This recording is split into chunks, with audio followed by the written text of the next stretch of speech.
Welcome students. Today we are going to discuss Unit 1st Activity 2 Scene 2. આજે આપણે Scene 2 માં અગાઉના વિડીયોમાં જોયું એનાથી આગળ લેસનને ડિટેલમાં જોઈશું. ટેક્સ્ટ બુકમાં સાધુ said to the villager, "My dear child, I am pleased with your gift. Now don't worry. I will definitely make you rich. We need to perform a puja at your house." સાધુ કહે છે કે મારા પ્રિય બાળક, હું તારી ભેટથી ખુશ છું. હવે ચિંતા ના કરીશ, હું તને ચોક્કસ ધનવાન બનાવીશ. આપણે તારા ઘરે એક પૂજા કરવી પડશે. Villager 2 said, "Thank you, Your Holiness. I am so lucky. Please tell me what I need to do." હવે વિલેજર 2 એવું કહે છે કે થેન્ક યુ, ખૂબ ખૂબ આભાર, યોર હોલીનેસ, તમારી પવિત્રતાનો.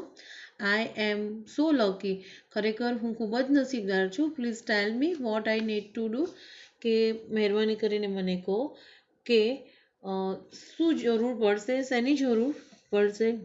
એ કહે છે ને કે આઈ એમ સો લકી, પ્લીઝ ટેલ મી. આભાર મહારાજ, હું કેટલો નસીબદાર છું, મહેરબાની કરીને મને કહો કે મારે શું કરવું પડશે. સાધુ said, "Dear child, now I need only 2 gold coins for the puja." સાધુએ કહ્યું કે ડિયર ચાઇલ્ડ, મારા વહાલા બાળક, પ્રિય બાળક, હમણાં તો પૂજા માટે ફક્ત 2 સોનાના સિક્કા જોઈશે. Villager 2 said, "It's all right. I will give you 2 gold coins."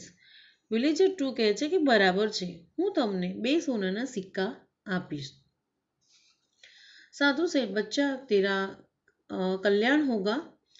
હવે સાધુ કહે છે કે બચ્ચા તારું કલ્યાણ હો. સોરી. તો આ રીતે સાધુ અને વિલેજર 2ની આપણને સ્પીચ અહીંયા જોઈ. હવે આગળ આપણે ડિટેલમાં જોઈશું. The villager takes out 2 gold coins and give to the sadhu. Raman is watching this carefully. The sadhu puts the coins into his pocket and blazes the villager. Raman pushes the crowd aside and runs to the sadhu. He falls at his feet. Sorry. A villager takes out 2 gold coins. જે બીજો paragraph છે એમાં કહે છે કે villager tax out 2 gold coin. જે વ્યક્તિ હતો, ગામનો એક વ્યક્તિ હતો, એ 2 સોનાના સિક્કા લઈ આવે છે ટુ ધ સાધુ, સાધુ માટે. રમણ ઇઝ વોચિંગ ધીસ કેરફુલી, અને રમણ આ બધું ધ્યાનથી જોઈ રહ્યો છે. The sadhu puts the coins into his pocket and blesses the villager. અને એ સોનાના સિક્કા સાધુએ લઈને એના પોકેટમાં મૂકી દીધા. રમણ પુશિસ ધ ક્રાઉડ અસાઇડ, અને તરત જ રમણ એ ટોળામાં જાય છે. એન્ડ રશિસ ટુ ધ સાધુ, અને સાધુ જોડે દોડીને જાય છે. હી ફોલ્સ એટ હિઝ ફીટ, એના પગમાં પડે છે. Raman said, "Your Holiness, you are the greatest saint in the world. Please bless me." હવે રમણ એને કહે છે કે હે પવિત્ર આત્મા, હે મહાશય, you are the greatest saint, તમે તો દુનિયામાં સૌથી મહાન સાધુ છો. પ્લીઝ બ્લેઝ મી, મને પણ આશીર્વાદ આપો. સાધુ said, "Get up my child, tell me your problem." સાધુ કહે છે કે ઊભો થા બાળક, તારી જે તકલીફો છે મને જણાવ. Raman said, "My lord, I have everything in my life." કે મહાશય, મારી પાસે બધું જ છે જીવનમાં. I have a big house, મારે મોટું મકાન છે. I a lot of money and happy family, મારી પાસે બહુ બધા પૈસા અને એક સુખી કુટુંબ છે. But do something so that I can go to heaven after my death.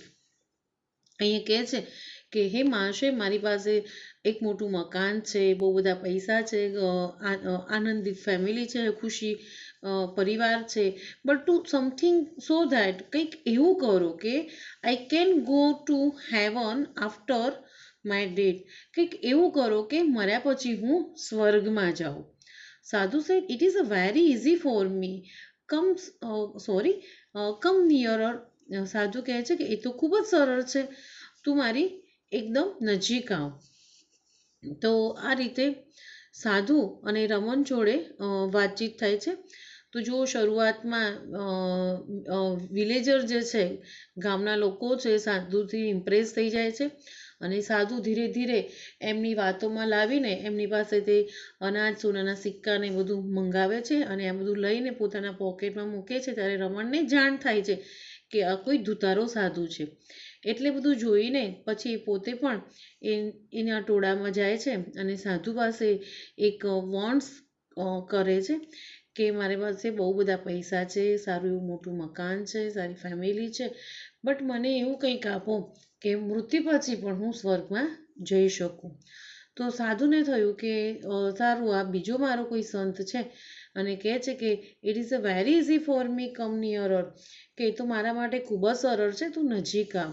તો વિદ્યાર્થી મિત્રો, આ લેસન વાંચીને ધ્યાનથી વાંચવાનું છે ને એનું ટ્રાન્સલેટ કરતાં શીખવાનું છે. આગળ આપણે નેક્સ્ટ વિડીયોમાં જોઈશું. Okay, thank you.